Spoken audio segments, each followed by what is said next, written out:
नमस्कार दोस्तों, आप देख रहे हैं TV9 इंडिया। सूरत शहर ट्रैफिक पुलिस और द बाइकर्स वर्ल्ड सूरत द्वारा जनता को जागरूक करने का अनोखा प्रयास।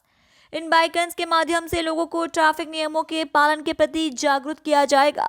सूरत के अड़ाजन बस डिपो से इस रैली की शुरुआत हुई, जिसमें करीब 70 बाइकर्स शामिल हुए।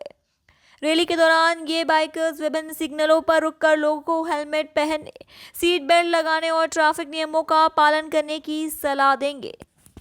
નેશનલ રોડ સેફટી મંથ 2025 અંતર્ગત આજે સુરત શહેર ટ્રાફિક પોલીસ દ્વારા ધી બાઇકર્સ વર્લ્ડ રેલીનું આયોજન કરવામાં આવેલ છે અને આ વર્લ્ડ બાઇકર્સ રેલી જે છે એની સાથે સુરતમાં કાર્યરત અનેક બાઇકર્સ રેલી ગ્રુપને સાથે જોડાયા છે અને આ રેલી દ્વારા સુરત શહેરની પ્રજાને એક સંદેશો આપવામાં આવે છે કે તમે જ્યારે પણ ટુ વ્હીલર વાહન સાથે ઘરની બહાર નીકળો ત્યારે અવશ્ય તમે હેલ્મેટ પહેરો।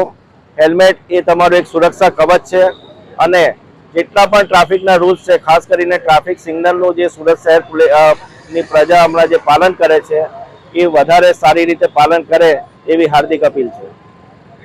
રેલી ભરવાની છે અને અનેકવાર અપીલ કરી આગામી દિવસોમાં કેવા પ્રકારની કાર્યવાહી કરાશે? ખાસ કરીને હેલ્મેટ માટેની જે અપીલ છે એનો પ્રતિસાદ સુરતની પ્રજાએ આપવાનું ચાલુ કરેલ છે અને 100% પ્રતિસાદ આપશે એવી અમને 100% વિશ્વાસ છે। તેમજ સિગ્નલનું પણ 100% પબ્લિકે પાલન કરવાનું ચાલુ કર્યું છે, એના માટે અભિનંદનને પાત્ર છે।